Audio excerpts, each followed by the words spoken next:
Abe, Beri Makareba. Mudah-mudahan Anda selalu sehat dan tetap bersemangat. Saatnya Anda menyimak berita Sulawesi Tengah hari ini. Bersama saya, Aurel Lagea. Sejumlah berita aktual dan menarik seputar Sulawesi Tengah telah kami siapkan untuk Anda. Berikut 3 berita utama hari ini.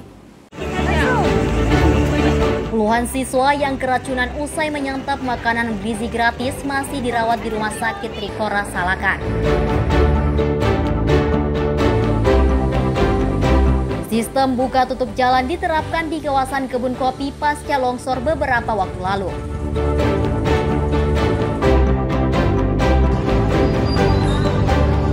Tim pengendalian inflasi daerah Palu melakukan inspeksi mendadak harga beras di pasar tradisional.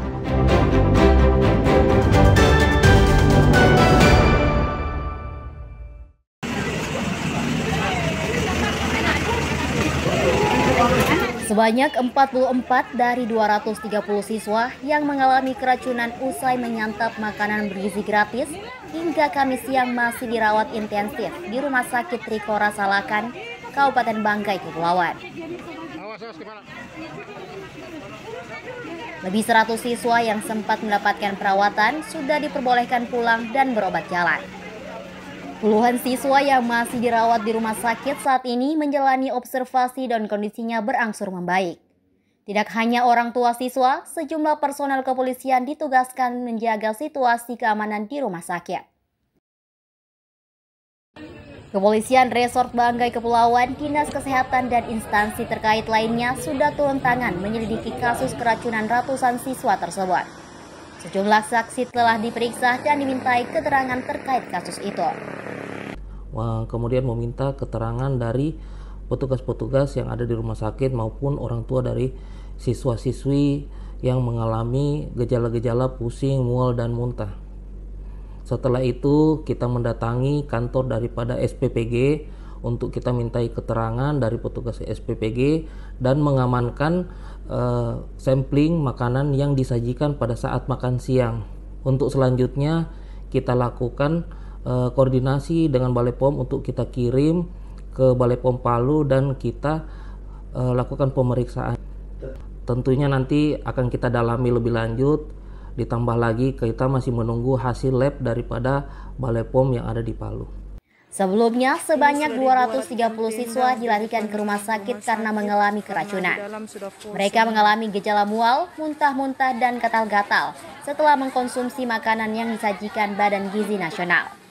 Menu makanan yang diberikan saat kejadian antara lain ikan tuna, tahu goreng, sayur asam, dan buah jeruk. Syamsuddin Tobone melaporkan dari Banggai, Kepulauan.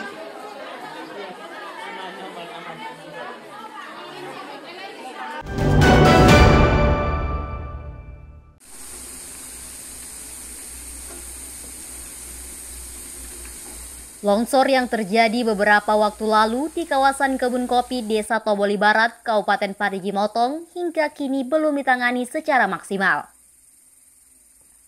Pemerintah daerah kini menerapkan sistem buka tutup jalan sembari memperbaiki jalan yang tertimbun longsor. Penerapan buka tutup jalan ini membuat pengendara motor maupun mobil harus antri untuk melintasi jalur Trans Sulawesi ini. Jalur tersebut ditutup setiap hari mulai pukul 8 pagi hingga pukul 5 sore. Lokasi longsor berada di kilometer 8 dan kilometer 9. Para pengendara mengaku harus antri hingga berjam-jam untuk bisa melalui jalur tersebut. Mereka berharap pemerintah daerah bisa segera memperbaiki titik longsor agar arus kendaraan bisa lancar kembali. Perbaikan jalan ditargetkan rampung hingga 25 Oktober 2025. Kendalanya yang utama untuk sekarang dari longsor sama buka tutup jalan, karena itu menghambat perjalanannya kita. Harapan untuk pemerintah mungkin segera diperbaiki, karena ini kan jalan akses utama. Jadi untuk keselamatannya para pengendara atau penumpang, mungkin harapan kedepannya semoga cepat-cepat diperbaiki. Sangat berpengaruh karena ini akses utama untuk orang-orang yang mau ke Kota Palu ataupun yang mau ke Parigi atau mau ke Poso. Saya rasa pemerintah harus cepat tanggapi ini karena banyak masyarakat yang kesusahan. Saat ini, sejumlah alat berat dikerahkan untuk membersihkan material longsor. Musibah longsor di jalur kebun kopi tersebut terjadi kesekian kalinya. Terakhir pekan lalu yang menyebabkan 8 kendaraan tertimbun longsor. Beruntung pengemudi dan penumpang kendaraan berhasil menyelamatkan diri. Julianus K. dan Syamsuddin Tobone melaporkan dari Parigi Motong.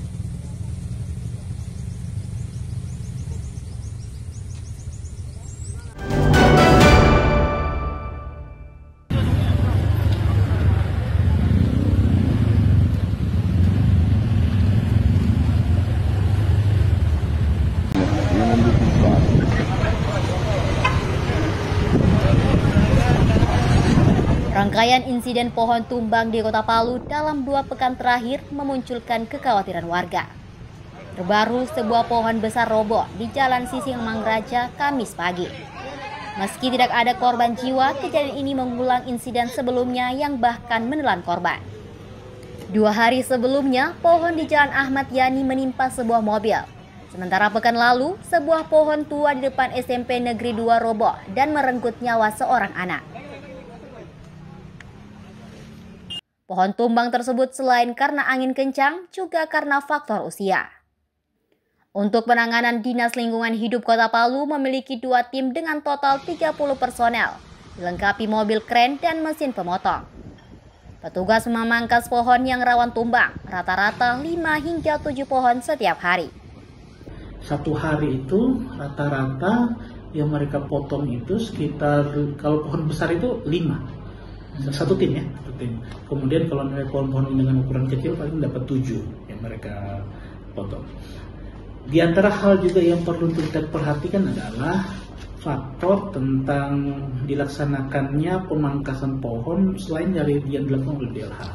Ada pihak-pihak lain yang kemudian memotong. Sehingga apa? Yang namanya pohon ini dia menjadi miring. Nah, miring itu akar pohon itu kalau dia itu miringnya kemari, akarnya itu pasti akan begini sehingga akar sebelah sana tidak lagi berkembang, sehingga proses berdirinya pohon itu menjadi tidak seimbang, menjadi tidak simetris. Ini yang paling gampang rubuh.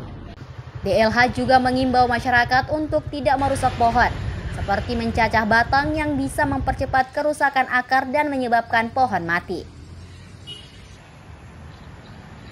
Ancaman pohon tumbang di Kota Palu menjadi catatan serius mengingat risiko kecelakaan hingga korban jiwa seperti yang terjadi dalam sejumlah kejadian belakangan ini. Syahrul Cahya dan Syamsuddin Tobone melaporkan dari Palu.